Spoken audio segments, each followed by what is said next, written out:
June 11th. I'm Rim. I'm Scott. And this is Geeknights. Tonight we talk a bit about Raid. Let's do this.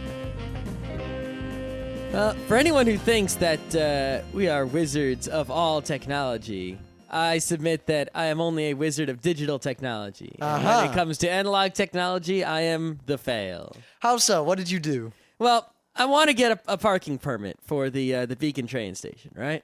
And I hate sending mail just because I have to get a stamp and go to the post office and go out of my way, and it kind of sucks. So I don't even open my mail anymore, really. I just kind of let it pile up, and then after a month, I kind of go through it. And I know what certain mail looks like, and I know what other mail looks like. So only certain mail gets opened right away, and certain mail just gets thrown out without even being opened. Well, I mean, all my bills, everything is electronic. The only things I get in the mail are wedding invitations. I get more packages than letters. Anyway, so I didn't want to mail them the application, and I couldn't do it by internet or by phone or anything like that, but I could do it by fax. So I filled out the form and faxed it to them on my own volition, according to what their website said a while back. Did you use a cover sheet? No, I didn't even know such a thing existed.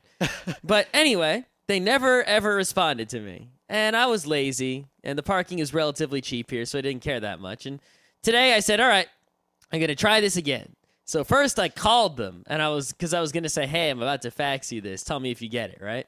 So I'm like, all right, are there parking permits? Yes, we have permits. So if I fax you the application, you'll send me the permit? Yes, that's what we'll do. All right.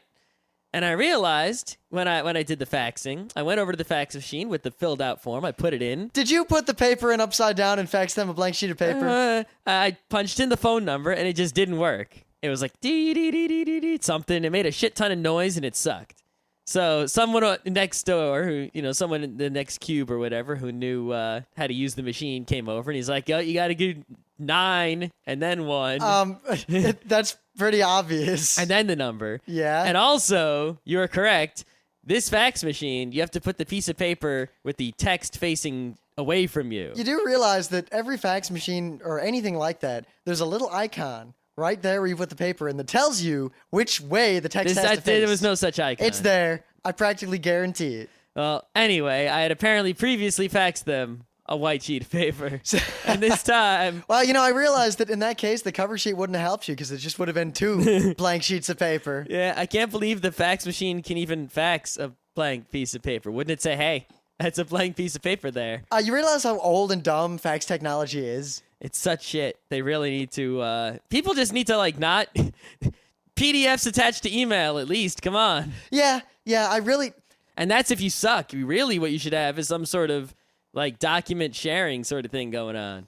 Well, I actually have to use fax machines pretty often, so I'm just used to them, but I don't like them. And I can't really blame you for having trouble. It's not just fax machines that I can't use. It's pretty much all analog devices. I just have a problem. Well, your phone is digital. No, my telephone, yes, but landline phones, I'm no good. Voicemails, not so good. What trouble could you have with voicemail? Leave a message. Beep. Message. I always fail to delete the voicemail or I accidentally save it. I thought you meant you have trouble using other people's voicemail. You get the voicemail, you just don't know what to do. Oh, and that's the other thing. It's my cell phone, I'm all right because it has menus and things like that. The phones at work, even though they're VoIP, it's I can barely make a call. Actually, at my current company, unlike IBM, where I transferring worked a phone call, give up. I can't do it. I just hang up on people. Everything was on, there were documents on the website. So if I needed to know how to dial internally in the PBXs and all that, I could just go to this website and it would say, dial 67 to call this facility and blah, blah, blah, and then the extension. And my current work, no, there's really no documentation for it at all. So I realized one day that I had no idea how to call anyone, anywhere, other than with the full phone number.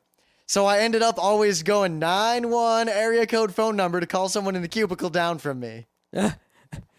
I think that's the one thing I do know. If it's someone's extension, you can pretty much just type the extension, it'll work. Only if you work in a really small place, because usually there'll be a bunch of different sites or different categories, different areas.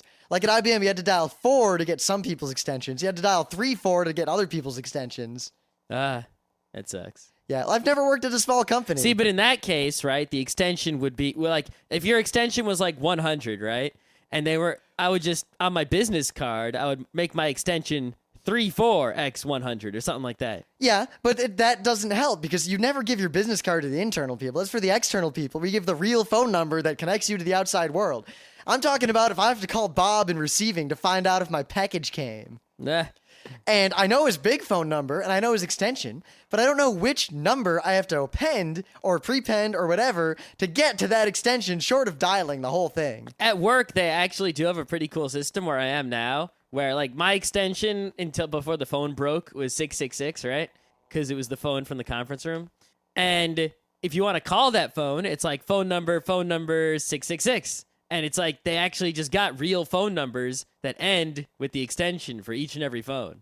So everyone sort of has their own phone number as opposed... You can also call the main phone number and then dial the extension. Or you within the office, just the extension. But it's pretty cool because you have a real full phone number where the last 4 digits happen to be your extension. And that's neat. So at the very least, you think you got the faxes under control now? You think you could send a fax? I think I can send a fax. We'll see if I get a parking permit. Yeah, I just sent a bunch of faxes a little while ago, actually. Yeah. Earlier today. These fax machines need to die. There's a reason that, like, cool people, like, when they get faxes, they automatically go into email. Well, the thing I is... can see one day people are going to have, like, an email with a PDF. They're going to push the fax button. It's going to go over the telephone line to someone else's end where it gets turned into an email with a PDF. The reason faxes still exist seems to be that people, for some reason, trust signatures still. So if you want to send an official document to someone, they always want you to fax it. That way, they've got a copy of your signature, which is just a scribble that anyone could duplicate, and handwriting analysis is pretty much made up. Meanwhile, they don't trust electronic signatures, you know, like a PGP signing or a GPG that... Which is perfect. It's not perfect. It's effectively perfect. Yeah, it's effectively perfect. It's so much more provable that I did or did not sign something with that than it is with a blurry scribble on a piece of paper that I sent over an analog phone line.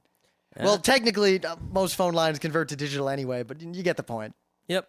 Anyway, in the news, there's a story about a blogger getting kicked out of an NCAA game for blogging live at the event.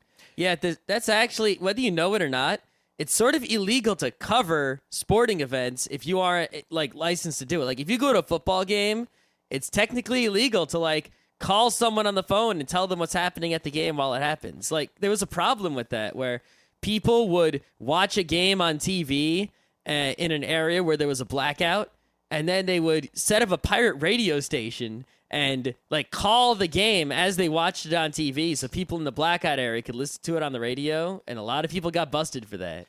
Yep. Now, the story itself is kind of sensationalistic. It wasn't just, oh, he's blogging. They actually were specifically prohibited from blogging live ahead of time and decided to try and do it anyway. I pretty much just ignore the headlines and Digger/data. I just read the comments and find out. There's always the one comment right away that says what actually happened. Yeah. I just noticed this trend lately where it's like people seem to think that, you know, if they think that something should be free, like, yes, you should be free to blog whatever you want. You know, it's not illegal. I agree. But when there's things that are specifically prohibited, like you cannot bring a camera into this concert, people are starting to, like, take it a little too far. And it's like, no, that it really is prohibited. And yes, they do have a right to prohibit that. And no, you don't have a right to go in there. And yes, they can just take away your ticket. You better listen to them or I have no sympathy for you. But yet, at the same time, all of this that they do is obviously nothing more than trying to control and protect their revenue stream, which is based solely on selling the information that is being generated at these events. Yeah, it's like, I agree that if I was them, I would not have the same policy, the same way, you know, people like the Grateful Dead don't have the same policy, and it works out really well because you're not stupid.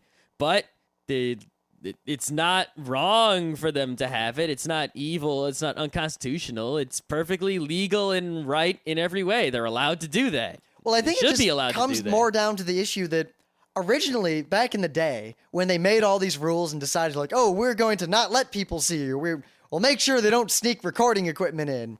Recording equipment was big and expensive and heavy and easy to see, and not many people had it, and it was hard to get away with that sort of stuff.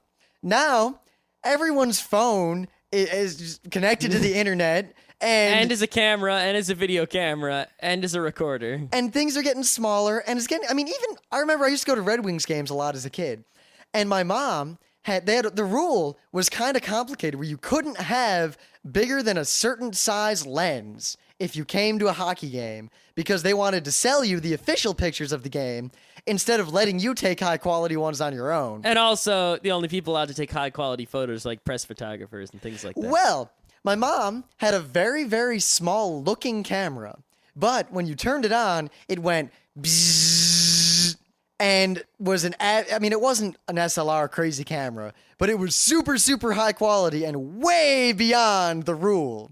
And every time we went to a hockey game, they'd look at it, and it said how big the lens was and all that stuff on the front, but she just put some tape over that.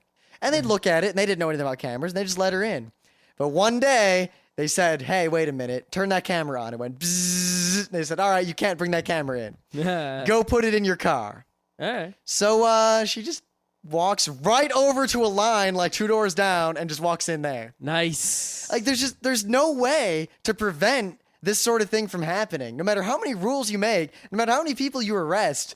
I mean, it's cliche to say that information wants to be free, but at the same time, people want to make information free and will take great risks and go to great lengths to do so. But at the same time, while I agree with everything you just said, I have no sympathy for the guy sitting in the movie theater with the video camera. No, if he gets not on at the all. internet and he says, this is oppression. They kicked me out of the movie theater for videotaping the movie. And I'll say, yeah, because you can't do that, dumbass. Yeah, but at the same time, if someone was at a baseball game and they were typing up blog posts about the baseball game or covering the baseball game on their own, it does bother me that you could have a monopoly on the factual press coverage of an event. But at the same time, it's technically a private event. But yet, then you're broadcasting the event publicly. I mean, technically, they don't have a monopoly on the press coverage, but it's that you are prohibited from because you have to do it with a press pass. All right, no. Here's my all right. So they don't want non-approved press from coming in and doing this stuff. No, it's not that they don't want non-approved press. They don't care what you say about the baseball game or the basketball game. It's that they don't care. They care about you telling people what's happening while the game is going on. No. But they don't want you to compete with the TV and the radio. No, that's not where I was going with this. All right. So to prevent this, they have all these rules about how you can't broadcast stuff out of the stadium or whatever. What if happen to have a geosynchronous satellite over the stadium, and I just have a real-time camera pointed at it? I'm not in the stadium. I'm just filming something from public property, and I happen to be distributing it on the internet. Yeah. Now, could they go after me? Where are you? Space. Are you in space? I'm not in space. Where's your company? No company. I'm just saying that you are filming something that is publicly viewable from a public space. See, there's nothing wrong with the filming it. It's that they wouldn't care about that. The thing that they would get you for is the distribution of it without expressed written consent. But yet, photography, if you take a picture of something from public space and there was no reasonable expectation of privacy, then you can distribute that picture all you want. Yes, you could, depending somewhat on the country and or state you live in, but... Yeah. The other thing is that watching a baseball game from space, not too exciting. Hey, if I'm zoomed in enough, I mean, there's going to be some bit of delay until we get some sort of quantum transport device. Yeah. Basically, they're going to use every legal means necessary to just...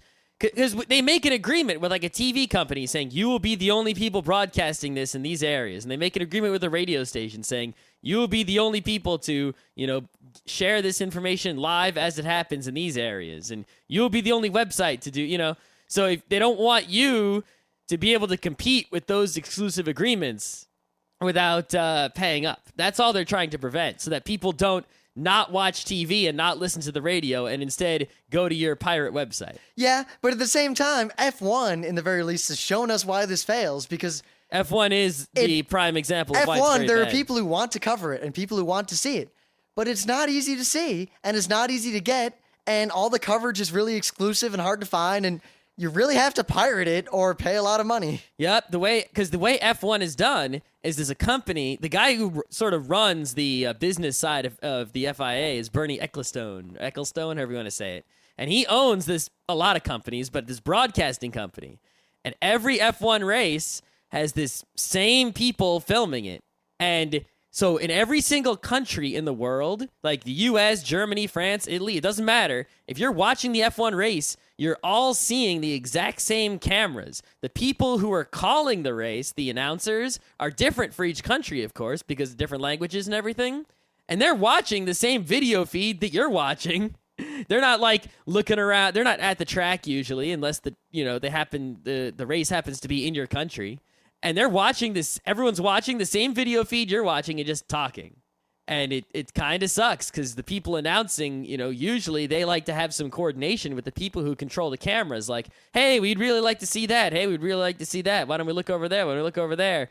If you're in Spain, you want to see what the Spanish drivers are doing. If you're in France, you want to see what the French driver is doing. Not show everyone in the entire world the same exact thing, and it doesn't really work out. And it's not HD either. Yeah, and I just think that is actually hurting the sport quite a bit. It's hurting it tremendously. But they don't seem to realize. Because it's helping their wallets tremendously. Yeah. Well, the thing is, maybe they don't realize that it could be more popular, but I think they do realize that what they're doing now makes them a lot of money, so they probably don't care. I don't think they care about F1 being popular. They're sort of like with the pomp and the, the prestige and all that highfalutin business, and they don't really, they don't really want a bajillion fans. They want few, very rich and snooty fans, because that's what they are: the few, rich, and the snooty. Of course, I guess the moral here is do everything you can to pirate sporting events, then broadcast them to the world. But don't complain if you get busted, because you're not allowed to. Complain about the policy, but don't complain about the fact that you got caught. Yeah, it's not a policy I would implement. But it is a fair and so you got to be like George Costanza. I'm a bootlegger, baby. I have a news also. So, I'm just gonna say this really quick: is that Apple announced that they're putting out Safari for Windows, and there's not much I got to say about that. Nah, I don't see the market because there aren't many people. The only people I could see caring about this are people who have either a Windows laptop or work in a company that doesn't have Macs, which means work at a company. Yeah. And you're a web developer and you want to see how your website works. No. I was just saying they use Macs at home and it bothers them that they can't get their Safari anywhere else. Here's the thing. Safari runs in the same web browsing rendering engine that Conqueror does. It's very fast and it's got some niceness to it, like the custom widgets that match your, OS widget set and stuff like that. And it's fairly standards compliant, very standards compliant in many cases, but a lot of things don't work in it, and it's not really all that useful. And like the tabs in Safari are not even half as good as the Firefox tabs, and there's not any extensions for it really. Yeah, I rank Safari third after, obviously Firefox, number one, and then after Opera. Yeah, and Opera is really. The only reason I don't use Opera, because it is faster and has a little better set than Firefox, is because extensions and the keyboard shortcuts are off. Opera had a use when we used the Mac before we realized that we can just zoom in straight up. Because it has the Opera has the better zooming function, where it actually resizes the images as well as the text. Yeah, but you might as well just go one step further if you're zooming in anyway, and just use actual zoom in on your desktop technology. Yep. But yeah, Safari's not that great a browser. It's going to have a real hard time competing with... Because on the Mac, it doesn't really have to compete, because Mac users either use that or Firefox. There's no IE. No one uses Opera on the Mac. That's just stupid.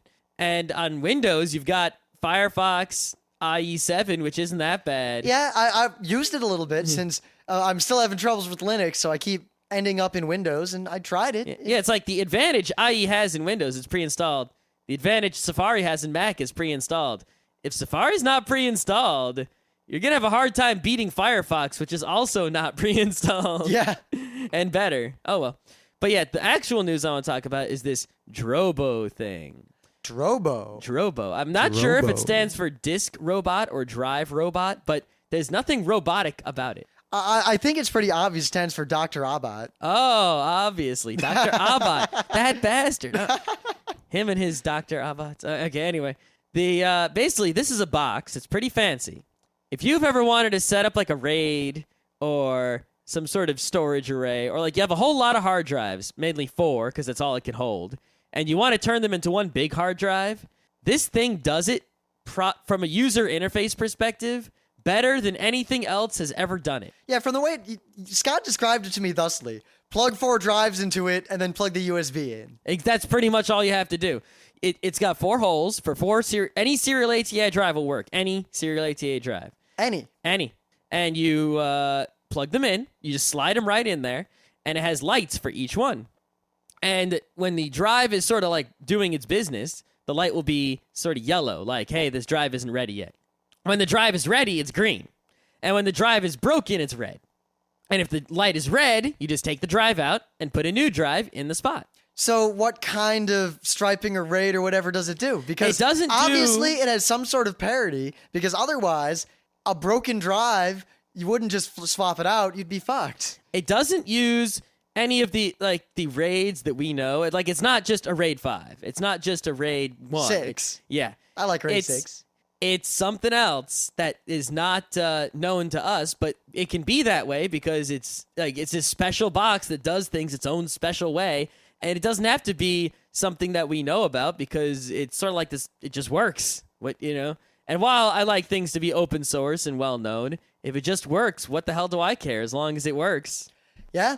I mean, it's not like, unless they had secret firmware that would look for credit card numbers on your hard drive. I mean, when you plug this thing into your computer, it just sees it as a normal external USB hard drive. I guess all I would wait for is what I want is that thing, that little 4-way spider with a serial ATA hole or a SCSI hole on the end instead of USB. Yes, they're going to make ones supposedly with ESATAs or FireWires or something else, and better USBs probably. What I really want, the only problem I have with this device is that it's an external hard drive as opposed to a network-attached hard drive. Yeah, if only it had like an RJ45 and a little web server. Because what and you'd have server. to do with this is you have to plug this into a computer. Then on that computer, you have to make a file server of some sort. It should have the file server in it, so I just plug it into my router, put it next to my router, and now every computer on my network can read and write to it like it's some sort of network drive. See, sadly, Scott and I, for the longest time, were planning, we kept periodically looking at the prices of hard drives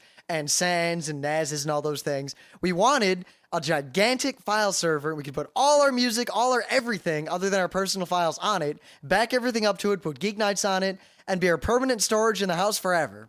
But every time, it always cost a little bit too much. We didn't worry about it. And now I realize that with my new computer, once I get the motherboard working fully, I think I'm just going to build a big RAID 5 in my computer and use that. Because it's so much cheaper than any other solution out there. Mm-hmm. Yeah. Plus, I got these 10 SATAs. I got to use them for something. You don't have to use it. I have to. It bothers me that I have all these SATAs and I'm not using any of them. I'm using 2. There's a big thing 3. on Engadget here that compares all the features of RAID 5 with the features of the Drobo. And the Drobo is sort of slightly better in some ways and equal in others. And I'll have to read that. yeah, it's pretty cool. And the coolest thing about it I like is the lights on it, because, it has the lights that tell you if a drive is working or not. It has these blue lights at the bottom where as you're filling up your storage space, more blue lights will turn on. And as if you take a drive out, put a bigger one in, the lights kind of turn off. So you have a visual thing looking at it, how much space is left to put data on. It also has some other things that tell you, how hot the box is in case it's overheating and stuff like that, all with just colored and nicely shaped and positioned LEDs, which is more than a lot of those expensive NASs have. Huh. And the thing is only $500, which is not bad at all. $500 without drives. Without drives, but a lot of those NASs that are not as good as this, except for the fact that they have file servers. Oh, except for the fact that they have the one thing we need. But they're also normal RAID and not the superior Drobo thing. And they also don't have the helpful LEDs, and they also are a pain in the ass to get to work, and they don't just work. How superior is it? I mean, do they have benchmarks showing performance differences? Oh, they've got all... the whole what thing about, how does it affect the MTBF? Because different kinds of RAID have varying levels of stress they put on drives, and RAID tends to kill drives, and better RAID tends to kill drives more quickly. Yeah, well, there's a whole thing about it on Engadget that you can read. I gotta, because I really would wonder how reliable it is and how fast it is. It seems pretty good to me. I think some of the best features are it works with only one drive, but you need at least 2 drives for redundancy, and whereas if on a RAID 5, the redundancy overhead, if you have 4 250 gig drives, you get a 750 gig array. But with a Drobo, 250 gig drives and 500 gig drives is a 1 terabyte array. You see? That's interesting. Yeah. But I wonder, because that means that there's some sort of they're distributing parity in a different way, or it's not symmetrical. And I wonder if that wouldn't put a lot more stress on the drives. I don't know, but... Or either that, or it would hurt the performance. It could hurt the performance, but you know what the problem is? It's impossible to tell. Because it's through a USB. It's limited by USB 2. I'll bet that it because it's on USB 2 is the only reason it's better. And if you weren't limited by that, I think you'd see a serious performance deficit compared to standard RAID. Yeah, but here's the thing. If you are the kind of person who's going to buy this is a home user who wants to store their photos or their videos or the music, you don't need fucking performance on that. It's not like some giant database hosting God knows what. For that, you get like a SAN or something. If you're just storing your photos, it's going to take less than a second to store the photo over the USB 2 no matter what. So, yeah. But at the you same don't time, need performance. At the same time, those people are the people who are much less likely to buy this strange contraption. And then that's the thing, is that this is a nice, friendly box. I mean, look at that. It's like, it's not some strange contraption. It's targeted trying to get people who, have a whole bunch of photos or whatever and just want to, a nice little homely kind of thing. But then those people have to buy 4 of these big, ugly, metal, boxy things. Well, they could just buy 2. Plus, a lot of people are, like, selling it in packages with drives and things like that. See, now that's a good idea. Yeah. I just think that the target audience of this wouldn't really be willing to buy hard drives or might have difficulty. I think the target audience are sort of those middle people, like, people who don't know as much about technology as we do, but they're, the kind of people who have like 100 DVDs of burned fan subs, but they don't know shit about computers. But they know how to do this, and they're always complaining about how their RAIDs don't work, and they keep asking us how they should partition their drives. Those people are going to buy this thing. Yeah, I thought those people just burned everything to DVD and then made gigantic spindles that they never opened again. Well, now they're going to buy like 3 Drobos instead. God, I remember there's this one kid at RIT who always came to the club, and he had, those like 200 CD spindles you can buy? Yep. He had 2 of those full of CDs with burned anime. I never understood those people. And they were in his dorm room covered in dust. Why do you save... I don't get it. Well, even the fact that he saved them on a medium where it was almost impossible to get any given episode you wanted out of that mess. I know, it's like, I don't even understand the people who collect physical things, like just collect them, like collect comic books to have, not to read, but to have. So I really don't understand someone who collects digital, non-physical things. I can understand people who collect just to have if they're historians. Well, yes, because then you're actually getting a purpose out of it, not just to have. As in just to have, not for any other purpose than to I thought have. when I bought 100 copies of Cyclops and Jean Grey getting married that I was making an investment. Yeah, I'm sure you were.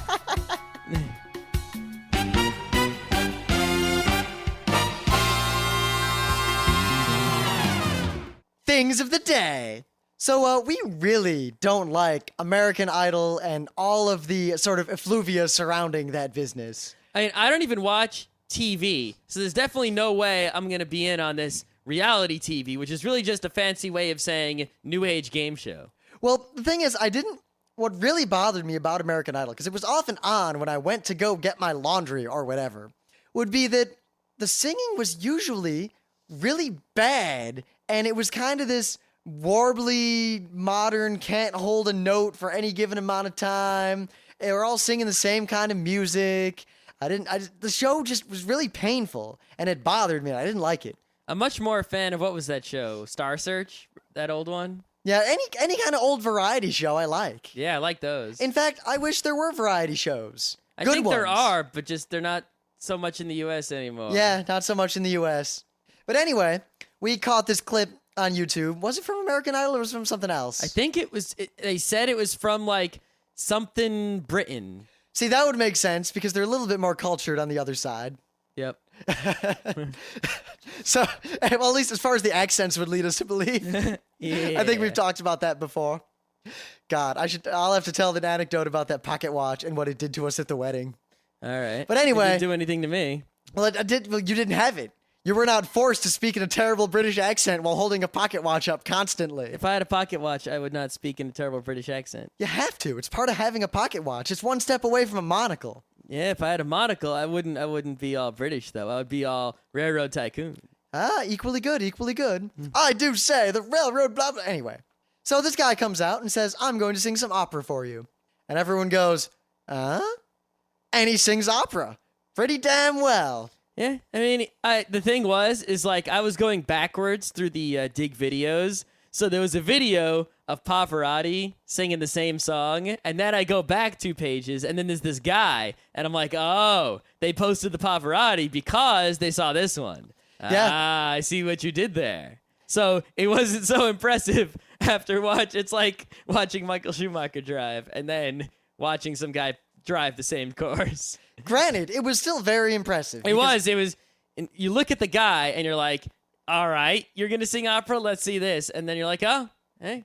He was no Pavarotti, but it was pretty damn good. And I got to say, I was happy that the audience reacted positively, very positively, which was somewhat surprising because most people I talk to express in the least a mild dislike of opera. Not many people I know are fans of opera. I think what it is a lot of people who say they don't like opera. Don't know about it, never seen an opera. Never actually really listened to it. Or there are people who liked opera and then went to see fucking Goddammerung. That thing is... I thought it was Dameron. It's the last of the Ring cycle. Yep. When everybody dies and it's just freaking long and the overture takes forever and it won't end and it just keeps going. And I fell asleep twice. I saw the Romeo and Juliet opera once, the afternoon at Lincoln Center, whatever. And the only problem I had with it is that, okay, everyone sings really well. That's cool, and it's Romeo and Juliet, which is also cool. And it's in Italian, which normally I'd have no problem with. But it's in Italian, and I kind of want to know what they're saying, even though I could kind of guess. I'd like to know exactly Well, if you go to a saying. good opera house, they either give you a libretto with translations, or they have the little screen. They have the little LED readout on the chair in front of you, and you can't see anyone else's because the viewing angle of them is exactly straight on. So you only see your own, and if you look over the shoulder of the person in front of you, you can see theirs, and you can see like one row of them all the way down to the front. But when I'm looking at that, I'm not looking at the stage. It's not like subtitles on an anime where I can see both. Well, you're usually not missing too much. I know, but they had really fancy costumes, and I only barely remember them. I think my favorite is still Don Giovanni. Yeah, okay. Yeah, whatever. I like opera. You should like opera too. We're not talking about we talked about the browser, and now we're talking about the and I didn't even realize that. We could have made a joke, but we didn't. I just made the joke. No, you didn't. Yeah, I did. You didn't make the joke. You just made a reference to it. That's you the pointed joke out itself. the fact. At least you were a step above the people. We used to know a guy who did this It's a a lot. C programming joke. Just put like a little asterisk on there, and you got the joke. But we used to know a guy who would always, and sadly, it's a very easy thing to pick up and start doing subconsciously. Sometimes someone says something, and you know that you could make a joke about it. Or there's a joke there, but you don't come up with the joke. What he'd do is he'd always, whenever that situation come up, say something like, well, I could make a joke about that, but I think I'll leave it to your imagination. Or, I could make a joke, but I'll just let it slide. And what that really means is I'm good at recognizing opportunities for jokes, but not coming up with jokes, very quickly and improvisationally. Therefore, I will attempt to make myself seem like I could be cool and come up with jokes by saying I could when I can't.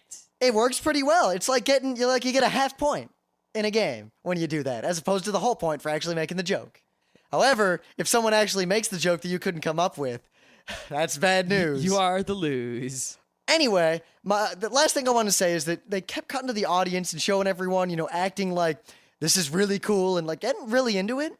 But looking at their faces, and this might just be me being very cynical, but I get the impression, I would wager that several of the people who were like nodding along, like, oh, this is good. Oh, yes, yes, yes. And looking at each other and looking around and smiling like, yes, were acting like they somehow knew this was good opera, or acting like they liked it, or acting like this was a big deal, in order to appear more educated or erudite or cultured to the people around them.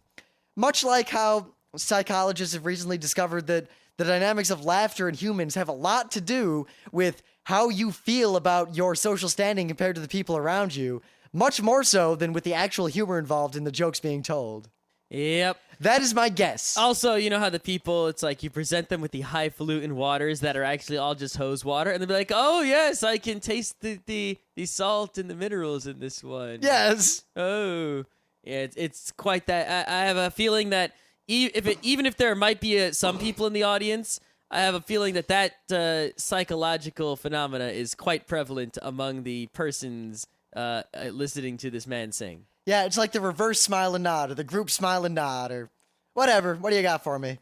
So I'm going through, and I see something that's... normally, I'm not a big fan of the animals, but this is a case of animals fighting, which is... It doesn't matter what the hell... It could be anything fighting, and fighting is always good. And I'm kind of tired of the human fighting. You're saying you're not a fan of the animals, yet you're the one who posted that big, long thread about funny, cute animal videos. We're not going to reveal why that was done. Oh, so you had some sort of ulterior motive. Perhaps we did. You also had an ulterior motive. Oh, ulterior motive in what? Posting another thread. I didn't even post in that thread. I know, but you will see why in the future we will discuss the ulterior motive of that thread and another thread which Rim started. Quite, yes. Yes. Anyway, in this video, it starts off with some people. They're probably in Africa, in like the savannah or the Serengeti or whatever you want to call it. I don't know. I'm not a wildlife Discovery Channel person. And see some buffalo. Buffalo. And there's quite a few buffalo, perhaps a herd of them.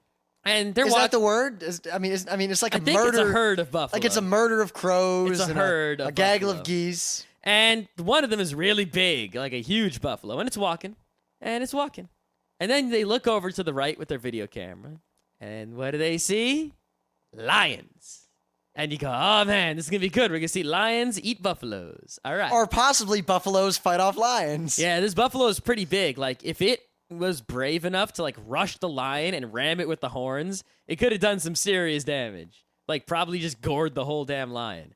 But there were quite a few lions, so not the greatest move. They would have to like work as a team to get rid of the lion. Plus, the buffalo, they were obviously unawares. They were much like me walking toward the bomb site in Dust 2. I mean, the lions are pretty much the same color as the grass. Like, they were the light brown, and it was all this light brown grass everywhere. Huh, it's almost like there was some I'm sort of... pretty sure buffaloes don't have the greatest eyesight. It's almost like there's some sort of evolutionary advantage in being the same color as your surroundings if you're a predator. Huh. So, there's some few lions crouching down, and the buffaloes come closer. And eventually, the lions go, run, and the buffalo goes, oh, shit. Ah! And the buffaloes turn around and run away. Enemy spotted. Yep, and I think these lions are going to go and jump on this buffalo, right? But they don't. They pass by it. And I'm like, why are you passing that buffalo? Weren't you going to bite him? They pass by another buffalo, and then they jump on the baby buffalo. Clever girl. Because, it was a baby buffalo, and that's kind of cheap. It's like picking off, like, the worst player on the other Counter-Strike team just to get a kill. But it had plenty of meat on it. A baby buffalo There's no shame in leaving your team to die defending the bomb site while you sneak around back through the sewer to knife slowly to death the one AFK guy. There is no shame in that at all. So they get this tiny buffalo, and there's like a little pond or a lake or something there, and they kind of get it, but and all the other big buffalo kind of back off, and they're going away a little bit, not too far away, but they're going away. And all these lions are jumping on this baby buffalo, and they sort of fight with it and wrestle it like onto the edge of this water, and then kind of into the edge of the water a little bit. And they're fighting with it, and they're biting it. It looks like they've pretty much killed it, as far as I could tell. And there's people who are taking the video or commenting. They're on some kind of safari. And after a few minutes, there's a hubbub. Crocodile comes. Oh, shit. You sure it's not an alligator? It was they said crocodile. All right. And it lives in the water. You know the difference? One lives in the water, one scuttles on the land. Well, the easy way to tell, crocodiles have the pointy noses and alligators have the wide noses. I couldn't really tell. It's kind of far away. And they go, snap, try to steal the buffalo. And the lions are like, oh shit. So eventually the lions do manage to pull the buffalo out of the water and more onto the land. And the alligators or the crocodiles are like, whatever, I'm not getting out of the water, it's too hot.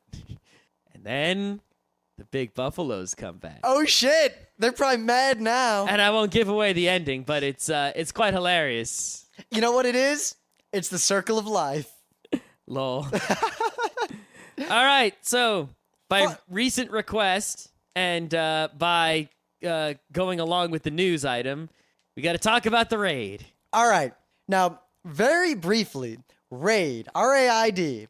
Now, there's some debate as to what RAID actually stands for, but I'm going to pretty much go out into the open and say that if you think it stands for anything other than redundant array of independent disks, then you're pretty much an idiot. Yeah. It's inexpensive disks. Okay. Yes. Sure. So yes. I could get floppy disks. Does that count? Yeah, I'm going to make a RAID with floppies. That's They're real awesome. cheap. All right. So before we talk about what RAID is, RAID solves a problem that a lot of people don't realize they have. You see, well, it solves a problem that also was a great bigger problem in the olden days. Yes. You see, in terms of your computer, the most unreliable as per how unit valuable it is in a computer is always the hard drive, because that is where the data is, and the data is often not as replaceable as the components of the computer itself. Yeah, I mean, even if RAM, let's say RAM was super unreliable, RAM broke all the time, right?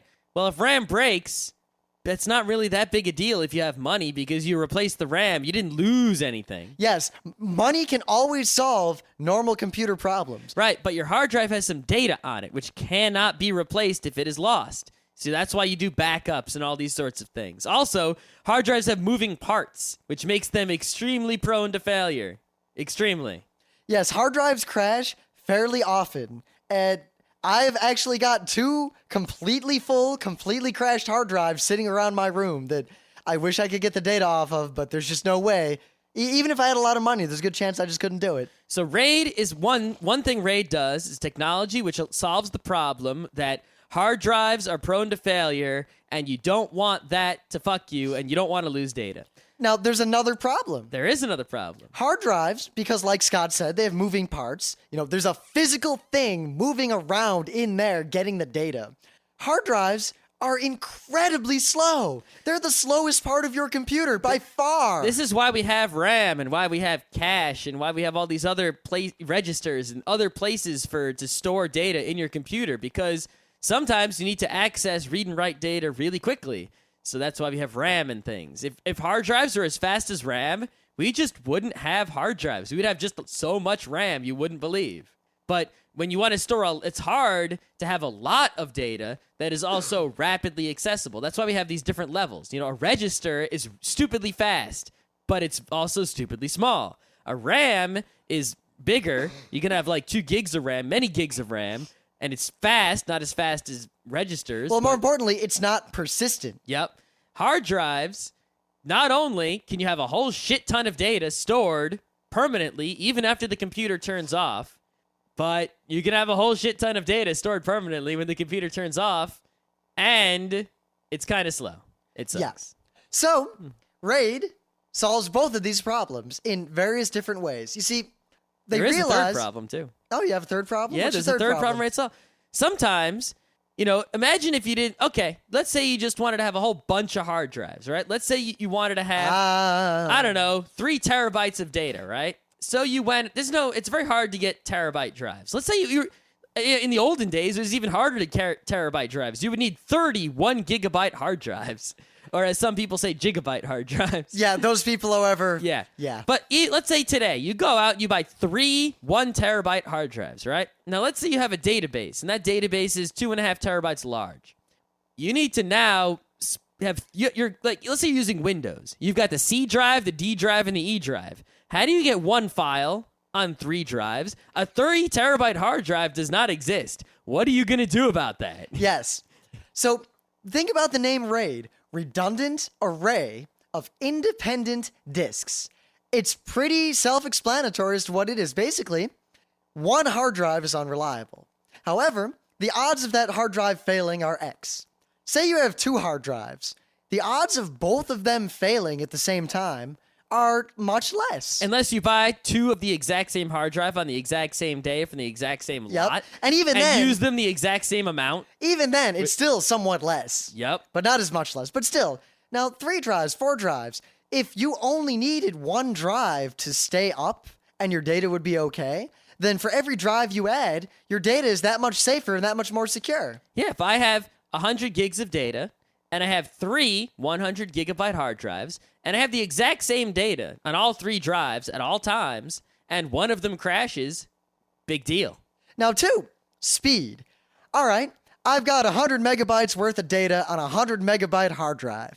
And when I'm going to read that data, I basically, because it's a physically moving part in there, I have to read it from beginning to end if I'm reading, one big piece of data in one go. So I'm limited by the speed of the hard drive's data access. Yes, the slowest part of the hard drive is the moving disks inside and the read head that goes back and forth on them.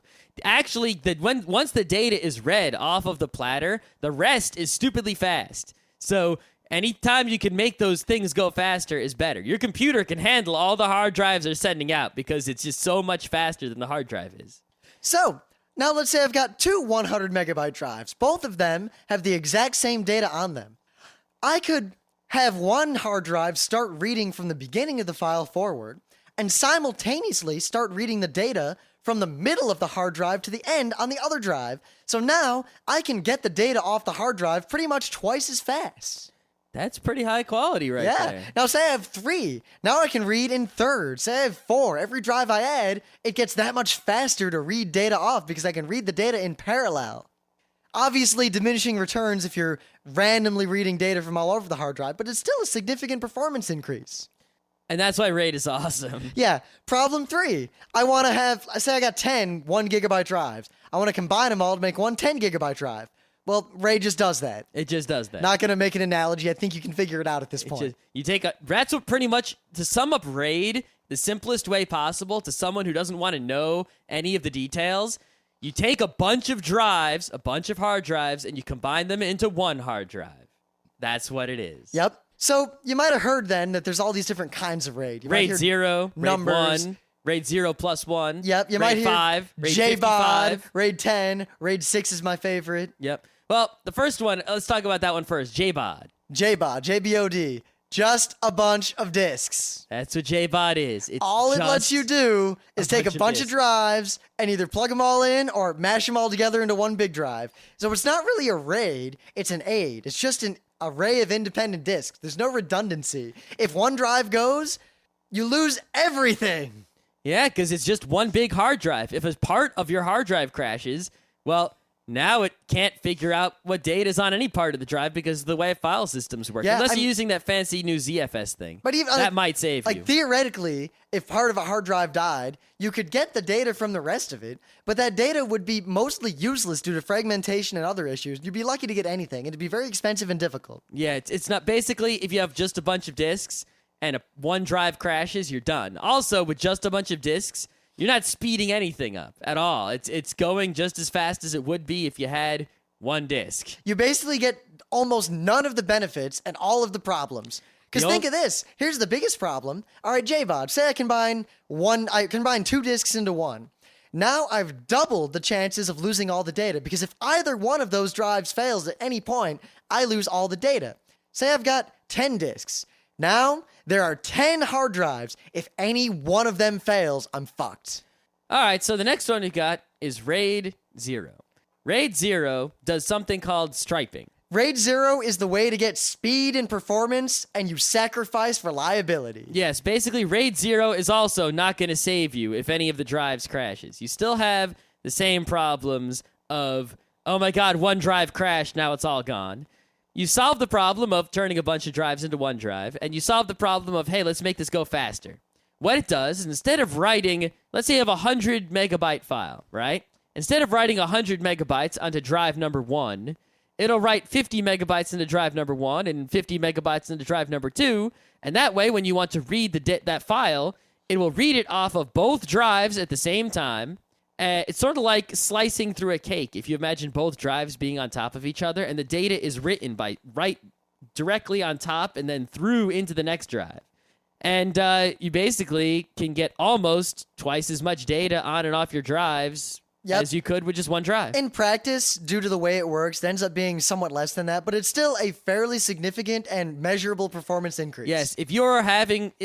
keep in mind, that's not going to be a performance increase for most normal people. It's only going to help you if you're reading and writing a lot of data, like, I don't know, loading a gigabyte of textures from a drive, so your loading times in fancy games will increase, or say encoding HD videos that take up ginormous amounts of space, stuff like that. A lot of people will put like their scratch space or their temp files on a striped RAID like that. Or they'll install their operating system there on a stripe like that, and then they put all their actual data files and config files somewhere else where it's secure and backed up. Yep. Now, again, this is not really a RAID. It's an It is a RAID. There's no redundancy. It's not, but it is called RAID 0. Yes, it is called RAID, but technically there's no redundancy. That is there's true. no data. So I guess the name of it is actually quite good because it's RAID 0, RAID nothing. Ah. Yeah. Now, RAID 1 is the exact opposite of that. Instead of striping, it's mirroring. All it does, say I've got two identical drives, two drives of the same size. It writes the exact same data to both. That's it. Now, you often will take, depending on how it's set up, a slight performance hit because you have to write data to both drives and keep them in sync. But you get a substantial performance increase on reading because you can still read the data independently from the two different drives as long as it's set up properly. Yeah, and this is really good because now, if you have important data you want to save and you don't really care about reading or writing it very quickly, and it's, you can fit it on one drive, you just buy one more drive. And now you don't have to keep tape backups. You don't need to run backup applications. You do need to take... You do if you're in a serious environment. But for your home, a RAID 1 is enough. Well, I guess we're not going to get into this, but there are two very different kinds of backing up data. RAID is one of them. There's another kind of backup. And a lot of people are under the misassumption that if you have a RAID 1 or some sort of RAID that protects your data from being lost in a physical hard drive failure... that is all the backing up you need to do because there are a lot of things that does not protect you from. If you're in a business environment and you want to make sure you have the best practices, then the RAID is not enough. But if you're a guy at home and you want to make sure your MP3 collection is around forever, a RAID 1 will do it for you. Yeah, just don't accidentally type RM-RF star and you're fine. Yes, and if one of the drives crashes, replace it so that, you can keep your mirror. But anyway, RAID 1, obviously the benefits... You have your failure chances because you have two drives in this. If one of them fails, you're just fine. You just replace it and it'll rebuild itself. You don't lose any data at all. The only way you can lose your data, short of a problem with, deleting your data on your own, a user error, is if both drives fail simultaneously. The odds of that are pretty low. Yep. Now, the thing to note about RAID 0 and 1 is that they require at least two drives each. You could do a RAID 0 with two drives. You could do it with more than two drives also, but you need at least two. RAID 1 also needs at least two drives. The thing with RAID 1 also is that let's say you have a 500 gigabyte drive and a 200 gigabyte drive. Well, you're only going to have 200 gigabytes of space total because it's going to have 200 gigs and then it's going to mirror it, and you're done. Yep. So the benefits of RAID 0, super fast, super easy, big performance increase, and there's effectively zero overhead. You don't lose any space. Yep, but you are going to double your chances of failure. You significantly increases your chance of losing data. RAID 1 halves your chances of failure, and you still get a performance increase from reading. You take usually a performance hit of some kind in writing, but the overhead is 50%. You lose fully half of the hard drive capacity you have. Yep, two 500 gig drives only gives you 500 gigs of space, whereas with a RAID 0, that gives you a terabyte of space. So you might think, all right, well, is there a more efficient way to do this? There's got to be some sort of math I could do. Well, no. There's one other thing you can do. You could do a RAID 0 plus 1. Ah, the RAID 0 plus 1, the realm of people with infinite money. Yeah, see, a RAID 0 plus 1, the way this works is you have two RAID 0s, right? So I got drive 1 and 2. Drive 1 and 2 are striped in a RAID 0. Drives 3 and 4 are striped in a RAID 0. But drives 3 and 4 are a mirror of the stripe that is RAID 0 and 1. You basically mirror two RAID 0s. It's a little more complicated than that, but all of these kinds of raids are a little more complicated than that, and you don't care. Good God, you don't care. Yes. So, suffice to say, you get crazy performance benefits, and the only thing it costs you is money. Yep. RAID 0 plus 1 obviously requires at least 4 drives, and you use the size of the smallest drive, and it's expensive and it needs a lot of overhead, but you basically get a striped RAID 0, which is stupidly fast, so you get all the speed benefits of RAID 0, and if one of the stripes goes down, you can replace it with another stripe, and you're still good with the RAID 1-ness. It's not widely used, not terribly well supported. You probably want to avoid it. Because RAID 5 exists. Yes. We'll talk about RAID 3 and 5. You want to talk about 3 first? Well, first, I think we should just explain. Let's talk about why we don't talk about 2, 3, and 4, and why no one uses 2, 3, and 4. Well, the RAID standards, each level of RAID is a specific way of going about this, and they all have their pros and cons. And for various reasons, they have all become effectively obsolete, except for RAID 0, 1, 5, 6, and then a lot of the proprietary or special corporate ones that we don't need to talk about. Yep. RAID 4 and RAID 5 are the same effectively. It's just a matter of how they go about what they do. RAID 3 is similar to 4 and 5. It just goes about it, again, in a different way. But it's not as similar as 4 is to 5. Yep. RAID 2, don't even worry about it. Good God. Yeah, don't worry about RAID 2. In fact, I wouldn't even recommend reading the Wikipedias or anything on the other There's RAID actually levels. a website, if you just search, that has pictures and diagrams that show you how all the RAIDs work specifically. It's kind of interesting if you're into that sort of thing. Yes, but basically, what all these things come down to is something called parity. It's a magical math that I'm going to teach you that allows you to have, say, 5 hard drives and be able to actually use 4 of them, but without mirroring, and you can still have all the benefits of RAID 0 and 1 at the same time by using magic math. Now, parity is not just used in RAID and hard drives. Oh, no, it's used all over the place. Parity is used in a lot of things. It's basically a way of knowing, well, there's different ways to use it. It's a way of knowing if data has been corrupted or changed in transit or in storage, and depending on how it's set up, knowing how to fix that data by adding metadata, the sum of the metadata being less than the sum of the actual data. Mm-hmm. Because, theoretically, you could always just send your data twice. Yep. So I'm not going to actually talk about the actual math used because it's kind of complicated. So I'm going to use the simplified version of it that is easier to understand. Yeah, what I will do is I'll link to a very simple and easy to understand method that is used in some old networking equipment. Yep. I'll link to there's a nice animated tutorial somewhere out there, I'm sure. But here's an example, right? Let's say I have 4 bits, so 4 zeros and ones, right? And I want to remember all 4 of them. Now, all I need here first is I need one more 0 and 1. All right? If I only have 4 zeros and ones and one of them breaks, there's no way for me to figure out what that missing one is. It broke, and now I only have 3 of the zeros and ones left. Let's say it's 1100, just for example, right? Let's say the second one dies. Now I have 1 blank 00. How the hell do I know if that broken one is a 1 or a 0? I have a 50% chance of guessing. That sucks. I'm basically going to be screwed if I pick wrong. And that imagine now you're dealing with a hard drive that's millions and millions and billions of ones and zeros.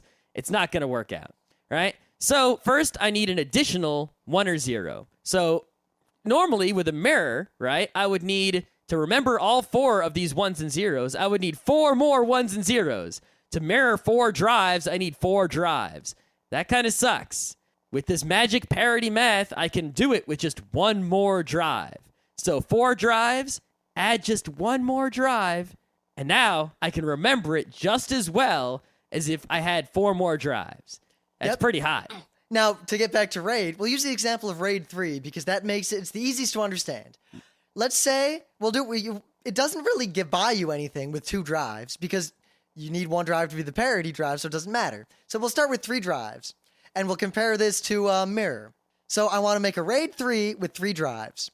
Basically, drive 1 and drive 2 contain data, and I spread data across these 2.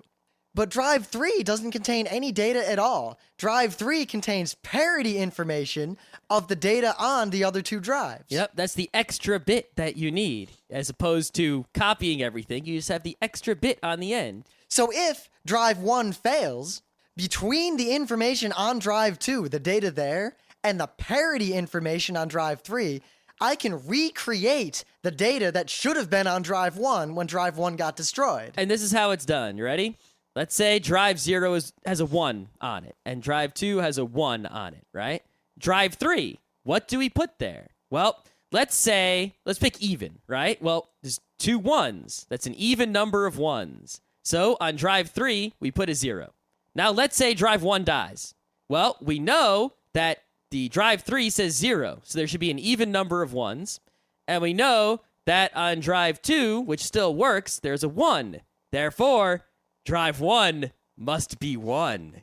Dun dum dum. Now, luckily for the world, RAID does not work on the bit level like that. No, it is not it doesn't. that precise. And in fact, the only difference between RAID 4 and RAID 5 is how it goes about that specific part. They don't use that exact math because that exact math would take for goddamn ever. It would be a nightmare. They do it in much larger chunks than that. Yes, they do it in huge chunks of 1s and 0s, and they use very fancier and more efficient math. But that's basically the kind of thing that's going on here. Is you have some 1s and 0s and then some other 1s and 0s that are your actual data. And then you sort of line them up in rows and columns and make a new line of 1s and 0s. And that way, if any one line, column, or row gets knocked out, you can look at the columns and rows around it, add them up, and then by looking at all of them and doing some math, you can redraw all the missing 1s and 0s. Sort of like if someone you had a Sudoku that was working and I erased the middle of it, it would be very easy for you to just figure out the answer in the middle. That's Pretty what much. it's like. That's a really good analogy, actually. Yeah. So, thus, very briefly, because I'm sure now you're all wondering what the differences are between RAID 3, 4, and 5, because you always hear about RAID 5, you don't hear about 3 so much. Yep. 3, all right. So I've got one. I have a parity drive and 2 normal drives. Basically, with mirroring, I lose 50%. I lose 1 drive's worth of space to put stuff because the whole drive is taken up by that extra information. With RAID 3, I lose 1 disk total. So I get the space of n-1 disks, n being the number of disks that I've bought. The problem with RAID 3 is that while you get a performance increase from being able to hit all these drives and read data from them parallel, whatever, no matter what you do, whenever you write data to the drives, there's always the bottleneck of that third drive. If you're just reading from drive 1 or drive 2, you always have to read from drive 3. Drive 3, the parity drive, is always in use. It's always the bottleneck. It actually becomes much more likely to fail because it's getting hammered all the time. Yep. And thus, RAID 4 and 5, we'll just talk about RAID 5. The only difference is that instead of having 1 parity drive, it distributes the parity among all of the drives. So every drive contains parity and data. Thus, there's no one drive that's singled out and all the drives are treated equally. And as a result, you get much more of a performance increase, less of a performance hit, and it's generally much safer. Yep. So instead of having, let's say you got 5 drives. Normally, you would have, drives 1, 2, 3, and 4 would have the data, and drive 5 would be the parity.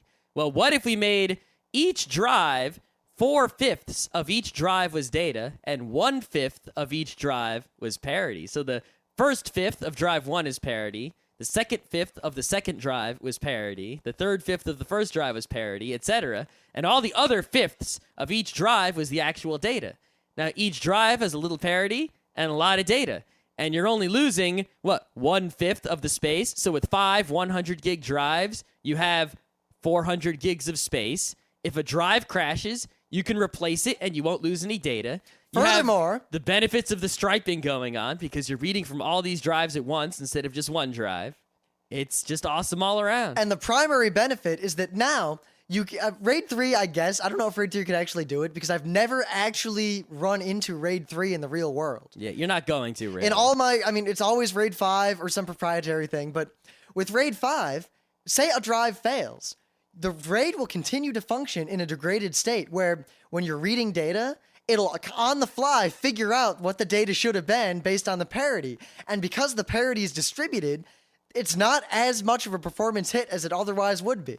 It's still a performance hit, though. So usually what you do is you end up having an n-2 hit to the amount of space you get. So say you've got you have 4 drives, you want to RAID 5 them. What's generally done in the corporate world is 2 drives end up equivalent of being data. And then the third drive equivalent is the parity. And it's distributed, but that's how it works logically. The 4th drive is not even active. It just sits there spun up, ready. And if a drive fails, the raid starts running in a degraded state. So you can still use it, but there's a performance hit. Meanwhile, it starts recreating the data that should have been on the dead drive on that spare drive. Because the only really failing of RAID 5 and RAID 3 and all this is that let's say a drive dies. All right. It'll still work. But now I'm in a dangerous position because now all the drives are being hit harder because they have to do more work to figure out all the data on the missing drive. Yep. So now I'm pushing them more than I would have been already. 2, if another drive fails before I have that old drive that broke replaced, I lose everything. It's over because I can't recover from 2 drives failing. You could, to figure out the number of even ones and zeros and stuff like that, you need to have pretty much all of them but one. If you're losing just one of the set, you can figure it out. If you miss 2 from the set, you can't figure out 2. It doesn't work. The math doesn't work that way. That is where all those other raids that we're not going to talk about come in.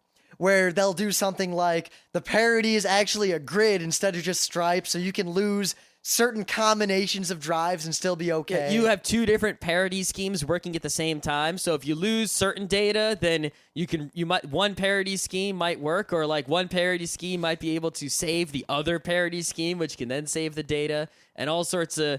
It's like redundancy of the parity, but not of the actual data, and it's crazy stuff like that. All right, we've gone on a while, so very briefly.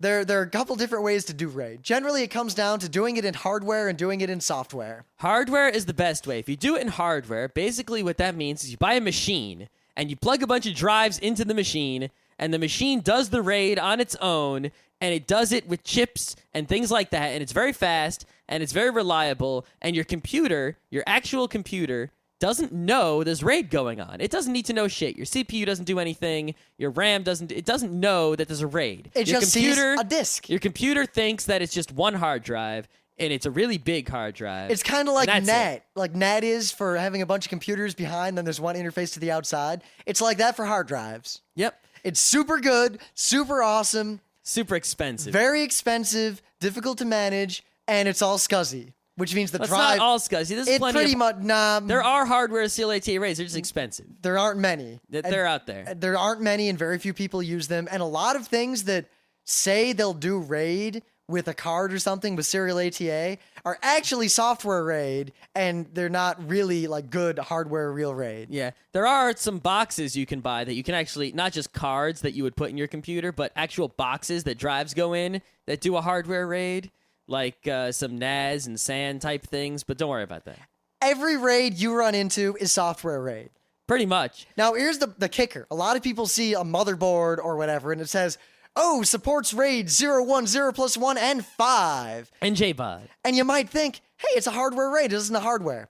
Actually, it doesn't do it in the hardware at all. It just makes it easy for your processor and your stuff and your operating system to do it. But it's still basically software RAID. Yeah, it might be a little bit of hardware RAID. Like, it has some RAID functions built into it, but you still need some sort of driver, and your operating system has to know it's a RAID, and your operating system has to deal with it in some way or another. And that's why a lot of those RAIDs will work only with certain operating systems and under certain conditions, and they're really not all that fast or that reliable. But if you make them work, it is a RAID 5. It's just not as good a RAID 5. Now, here is the primary problem with people out there using RAIDs outside of corporate server environments. Even though I personally like RAID a lot, and I plan to build a fairly extensive RAID system in my new computer. But RAID, at its fundamental core, the way it accesses disks, puts a lot more stress on them than normal access would. And especially if you're doing RAID with consumer level hard drives, you buy a serial ATA hard drive. At Best Buy. Yeah, a Maxtor or a Seagate or something.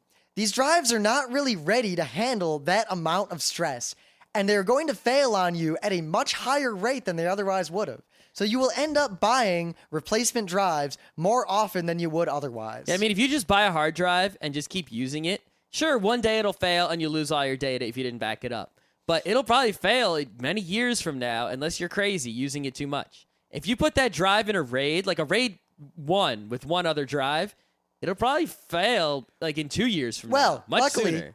It's the lower number RAIDs don't do it so much. It's mostly RAID 5. RAID 0 is pretty nasty, though. RAID 5 is the worst because you're constantly fiddling with the parity data. So all the drives are being accessed all the time.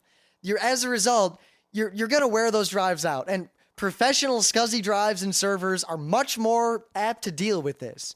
Your consumer-level hard drives were not designed with RAID in mind. They're not built at the same tolerances. Yeah. They're not as reliable. They can't handle the heat as well. Yep, they still might last for a year or two, but they're not going to last in super long term. So I guess what my warning here is that you might think, oh, I'll just build a RAID 5, my data's safe forever. Be aware that you're going to have an extra hard drive on hand to be ready to replace one when they die, because they're going to die. Here's the other thing that you got to know about. In a fancy server like a data center, if a hard drive crashes, you can just, without doing anything, just pull the hard drive right out of there and slide another one in. Just whoop, whoop. Yes, you realize in fancy servers, I have hot swapped PCI cards. I have hot swapped hard drives. I hot swapped RAM. Yeah, hot swap means that you can take it out and plug it in while the computer's on. That's what USB, you can just plug USB things in while the computer's on. Yeah, fancy computers, you can do that with hard drives and cards and everything. Yeah, you could just take the CPU out, put one in while the computer's on. But you can't take all the CPUs out. Not all of them, but there's some where you could take a CPU out, or you could put sticks of RAM in the computer while it's on, and then it will add that RAM to the computer. There are computers like that. Your computer is not like that. Your computer is not like that. Pretty much the only thing you can hot swap on your computer is like a CD-ROM or a USB or a FireWire. That's about it. So if your RAID has a problem, you pretty much have to shut it down immediately and take the drive out and put a new drive in and figure out which drive you have to replace, because if you don't have the fancy box with the lights on it telling you which one crashed, you got to figure out which one crashed. You might replace the wrong one and now you're in trouble. So it's not that easy to have a consumer RAID, and RAID isn't really meant for consumers, and that's why things like the Drobo I talked about in the news are pretty hot, because it brings something like RAID, that sort of redundancy and data safety to the consumer with ease and not a lot of effort or all these troubles that you can have. And on that note, there's one more thing. One more thing. We've gone long already. You can do a software RAID even if you don't have a motherboard that has anything for it. Oh, yeah. In fact, in Windows, you can pretty much just click in the disk manager and say, make a RAID go. Yeah, in Linux, you can just be like, if you just had 3 drives plugged into your computer and your motherboard is like stupidly old, but it can plug in 3 drives, you can just say, all right, combine those 3 partitions on the 3 drives into 1 drive, and yeah, do a RAID 1, and it'll do it. You have to configure it and stuff, but you can do it entirely in software with no help from the hardware whatsoever.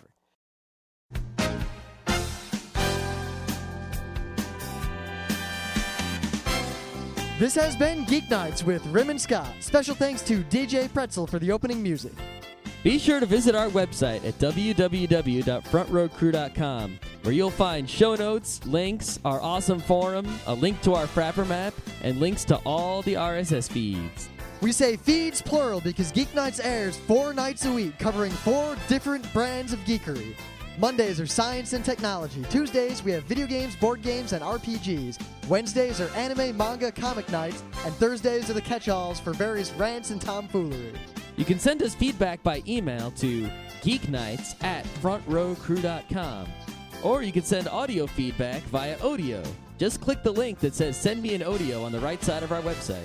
If you like what you hear, you can catch the last 100 episodes in iTunes or in your favorite podcatcher. For the complete archives, visit the website, which has everything.